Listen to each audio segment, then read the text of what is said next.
जय हिंद साथियों, welcome back to my YouTube channel Gurukul matric point 2024। तो आज हम बात करने वाले हैं प्रश्नावली 3.6 का क्वेश्चन नंबर 1 के बारे में। तो चलिए हम फटाफट इसको हल करते हैं। तो दिया हुआ है क्वेश्चन नंबर 1 में निम्न समीकरणों के युग्मों को रैखिक समीकरणों के युग्म में बदल करके हल ज्ञात कीजिए। मतलब ये जो दिया हुआ है समीकरण, इसको रैखिक समीकरण के युग्म में बदल कर इसका हल ज्ञात करना है। तो चलिए हम इसका हल ज्ञात करते हैं। तो लिखेंगे सबसे पहले हम हल, और हल स्टार्ट कर देंगे। तो यहाँ पर जो हल लिखेंगे, तो ये जो दिया हुआ है समीकरण उसको नोट करेंगे। 1/2x plus 1/3y equal to 2, और ये हम एक लाइन खींच लेंगे, सही रहेगा हमारे लिए। उसके बाद में इसको नोट करेंगे 1/3x plus 1/2y equal to 13/6। यही है हमारा समीकरण।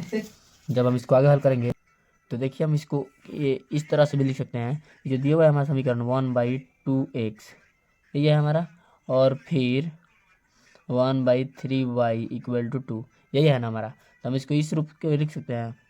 ये 1/2 है, इसको हम मल्टीप्लाई कर दें 1/2 इंटू 1/x, इस रूप का लिख सकते हैं, plus 1/3 into 1/y equal to 2। तो उसका मान यही होगा, क्योंकि जब 1/2 से 1/x में मल्टीप्लाई करेंगे तो 1/2x हो जाएगा, प्लस इसमें वैसा ही होगा 1/3y हो जाएगा इक्वल टू 2। ऐसा ही होगा हमारा कि नहीं। तो हम इस रूप का इसको कर लेंगे। ओके, तो यहाँ पे जब करेंगे हम इसको इस रूप का, तो क्या हो जाएगा हमारा 1/2 इंटू 1/x यही होगा, plus 1/3 into 1/y equal to 2, ये हो जाएगा हमारा। और इसमें भी वैसे ही कर लेंगे 1/3 into 1/x plus 1/2 into 1/y equal to 13/6, ये हो गया हमारा। तो अब हम इसको मानेंगे, लिखेंगे माना कि 1/x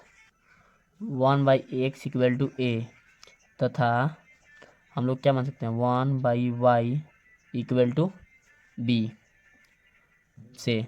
तो जब हमें मानेंगे 1/x इक्वल टू a, तो क्या हो जाएगा हमारा 1/2 into a plus 1/3 into b equal to 2, इस रूप का आएगा हमारा। ओके, तो जब हम इन दोनों का एलसीएम लेंगे तो क्या हो जाएगा, पहले हम इसको हल करते हैं फिर इसको हल करेंगे। तो जब हम इसका एलसीएम लेंगे तो क्या हो जाएगा हमारा 3 दूना 6, 3 और 2 का एलसीएम 6 होगा। ओके, और यहाँ पर आप लोग देख सकते हैं कि हर में 6 है और यहाँ पे हर में 2 है, तो अंश में 3 से गुना करेंगे तभी ना होगा, 3 2 या 6 होगा। यहाँ पे 3 से मल्टीप्लाई करेंगे तभी होगा, तो ऊपर 3 से करेंगे तो 3 1 जा 3, तो 3a हो जाएगा, प्लस उसी प्रकार से हर में 6 है यहाँ पे और यहाँ पे 3 है, तो 2 से मल्टीप्लाई करेंगे ऊपर तब होगा, तो 2b हो जाएगा इक्वल टू 2, यही होगा हमारा। तो जब हम इसको आगे हल करेंगे तो क्या हो जाएगा 3a plus 2b equal to 2 into 6, यही होगा हमारा। तो क्या हो जाएगा 3a plus 2b equal to 12, ये हमारा समीकरण नंबर 1 हो जाएगा हमारा।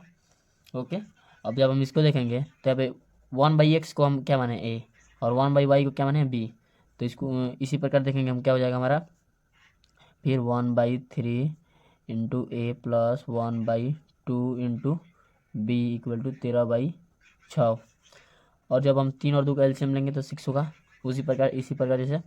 और फिर हर में 6 है और यहाँ पे 3 है हर में, तो अंश में किससे गुना होगा, तो 2 से, तो 2a हो जाएगा, क्योंकि 2 में 1 से गुना होगा तो 2 हो जाएगा, प्लस यहाँ पे 6 है और यहाँ पे 2 है तो 3 में ऊपर से गुना होगा, 3 इंटू बी इक्वल टू 13/6। और एक नियम आता है, क्योंकि जब हर में या फिर अंश में दोनों बराबर हो आपस में तो कट जाता है, जैसे यहाँ पे 6 है और यहाँ भी 6 है, दोनों आपस में बराबर तो हमारा कट जाता है। ओके, तो क्या हो जाएगा हमारा 2a plus 3b equal to 13, ये हमारा समीकरण नंबर 2 हो जाएगा। ओके, अब ये तो हो गया, लेकिन क्वेश्चन में नहीं दे रहा है कौन सा विधि द्वारा हल करना है। दे रहा है निम्न समीकरणों को युग्म रैखिक युग्म बनाकर हल ज्ञात कीजिए, मतलब हम कोई भी विधि लगाकर इसका हल ज्ञात कर सकते हैं। तो हम लोग को जो आसान विधि लगेगा वही उसी को रखेंगे। तो हमें तो विलोपन विधि बहुत आसान लगता है, आप लोग को जो विधि लगता हो आप लोग रख लीजिएगा। तो अब लिखेंगे अब विलोपन विधि द्वारा हल ज्ञात करने पर, तो जब हम विलोपन विधि द्वारा इसका हल ज्ञात करेंगे तो विलोपन विधि में क्या होता है, तो हम सबसे पहले समीकरण को नीचे लिख लेते हैं। तो 3a plus 2b equal to 12, इस समीकरण नंबर 1 हो गया हमारा। और उसी प्रकार समीकरण नंबर 2 क्या है हमारा, 2a + 3b इक्वल टू 13, यही है हमारा। तो अब इसमें क्या होता है, ए या फिर बी किसी को बराबर करना होता है, तो हम किसको बराबर करें, तो यहाँ पे हम कर लेते हैं ए को बराबर कर लेते हैं। तो लिखेंगे समीकरण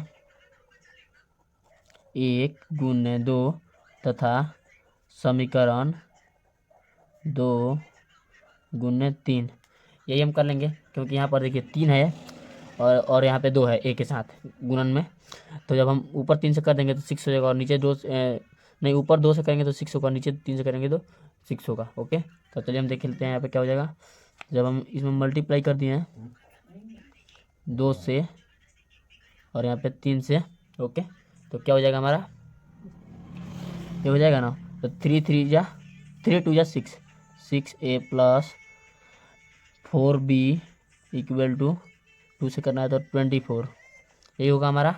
और फिर क्या होगा, तो यहाँ पे तो ये हमारा हो गया, और समीकरण 2 में 3 से करना है तो 3 2 जा 6, और यहाँ पे प्लस है तो प्लस, 3 3 जा 9b इक्वल टू 13 में जब 3 से करेंगे तो हमारा कितना हो जाएगा, तो 39 हो जाएगा। ओके, तो यहाँ पे जब इसको घटाएंगे तो इसके चिन्ह चेंज होता है, आप लोग जानते हैं कि यहाँ पे प्लस है तो माइनस हो जाएगा, और यहाँ भी प्लस है तो माइनस, और यहाँ भी प्लस है तो माइनस, तो 6a तो प्लस माइनस आपस में कट जाएगा। ओके, तो यहाँ पे बच से क्या जाएगा, यहाँ पे प्लस में 4y है, लेकिन यहाँ पे माइनस में 9 भी है, तो क्या हो जाएगा -5b, क्योंकि जब 9 में से 4 चल जाएगा तो 5 बचेगा, और यहाँ पे 12 है तो माइनस इक्वल टू 24 में से 39 चला जाएगा तो कितना बचेगा हमारा, तो 15 बचेगा।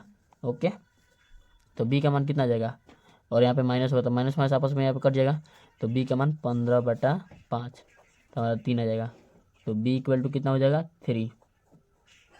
ओके, अब क्या करेंगे हम, तब लिखेंगे अब समीकरण